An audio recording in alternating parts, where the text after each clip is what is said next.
As we reported, new test results show a significant drop in test scores and learning for elementary school age children in the United States. The decline in reading and math for 9-year-olds were the largest in several decades. Math scores dropped even more among Black students, and the declines were sharpest among students still struggling with very basic math skills and simple reading. This all comes amid great concern about learning loss, what should be done, and how schools and politicians responded. John Yang has a conversation about that very issue recorded before these latest numbers were made public. It has been a long road back for many schools and families since March 2020 when the pandemic shut things down. Most went to remote learning, in some cases for more than a year. While some students, teachers, and families liked it, many others didn't. And there were deep divisions over when to fully reopen in person learning. Anya Kamenetz, a longtime education reporter for NPR and herself a parent, has chronicled that period and its wider impact in a new book, The Stolen Year: How COVID Changed Children's Lives and Where We Go Now. Anya, thanks so much for joining us. What do we know now? What can we say about the learning loss that students and children experienced during the pandemic? They're really concerning, especially when you consider that the 2021-2022 school year was not the recovery year that many had hoped. Chronic absenteeism continued, as did shutdowns from Omicron. And so the latest numbers suggest that for elementary school students, it would be 3 more years at this pace before they would sort of pick up their expected trajectory of math and reading. And for middle school students, sadly, the picture's even bleaker. It may take even longer than that. Is that something that's likely to be with us for a while? You say 3 more years, but even beyond that, are there ripple effects from that? Absolutely. I mean, we're speaking about averages here, but students are not averages, they're individuals. And to me, the biggest area of concern is students that disengage and go on the path to dropping out altogether. We've already seen a big downturn in college going rates. In big cities, for example, in Los Angeles, which has been pretty forthcoming about this, they said that they were missing 50,000 students on the first day of classes. They don't know where many of those kids are. Are they enrolled somewhere else, or have they dropped out and gone into paid work? That's the really concerning area to me. What to do about schools and when to come back was such a contentious issue for so long. Are there, looking back, are there ways this could have been handled better? I was in the privileged position of being an education reporter at the beginning of shutdown, and I knew that the consequences would be really serious, even if shutdowns lasted only a few weeks.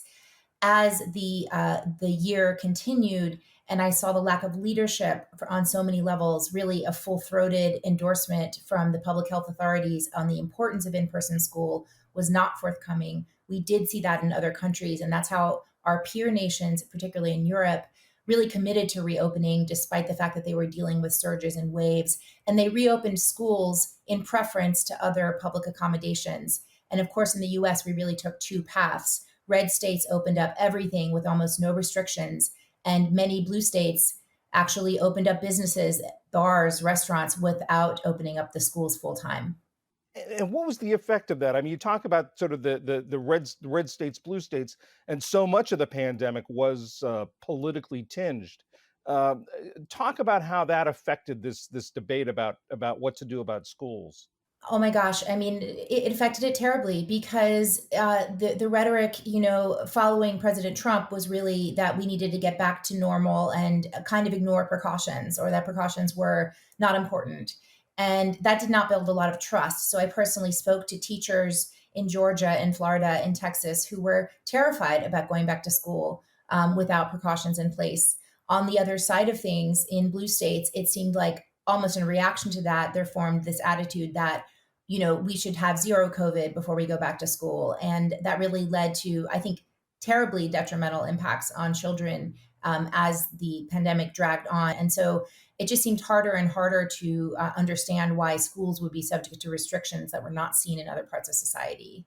And another sort of thing that was accentuated during the pandemic was inequality.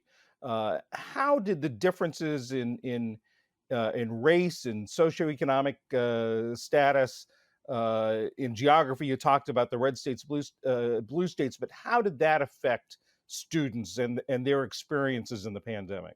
You know, John, this started the day that school shut down because the school food program is the second largest public food program in the country. It feeds 30 million kids.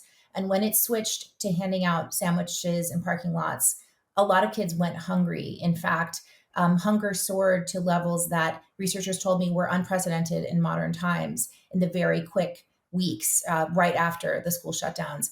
As it dragged on, what we saw was that communities of color, Black and Hispanic and Asian American communities were more cautious about the virus. They suffered more deaths from the virus because they had essential workers in their households, intergenerational households. And that fed into a sense of generally mistrust and oftentimes an unwillingness to come back to school in person. And so that led to disparities in who actually had access to and confidence in person learning. Anya, you're from New Orleans, I believe. You covered Hurricane Katrina. Are there any parallels between what happened to school children and the effects of Hurricane Katrina and the pandemic? Yes, this is a situation that I've looked at for parallels. When you think about school shutdowns in the modern era, we're talking about epidemics, natural disasters, and civil wars. And in the United States, the only modern day analog is really, I believe, the hurricane in 2005 that closed public schools in that city for almost the full semester. And what I learned from following is that the impact on those children in learning, they caught up in a couple of years, those who re enrolled in the city of New Orleans. But in trauma in their life trajectory, you can see the impact on high school graduation and college going rates 10 years afterwards. For this book, Anya, you followed some individual families across the country. What stands out to you from your reporting?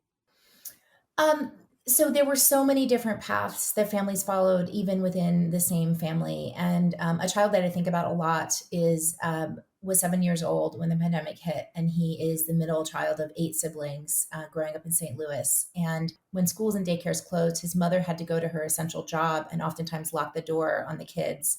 And one day he got out and he climbed into the window of an abandoned house nearby and was shot in the leg by a young man who was inside.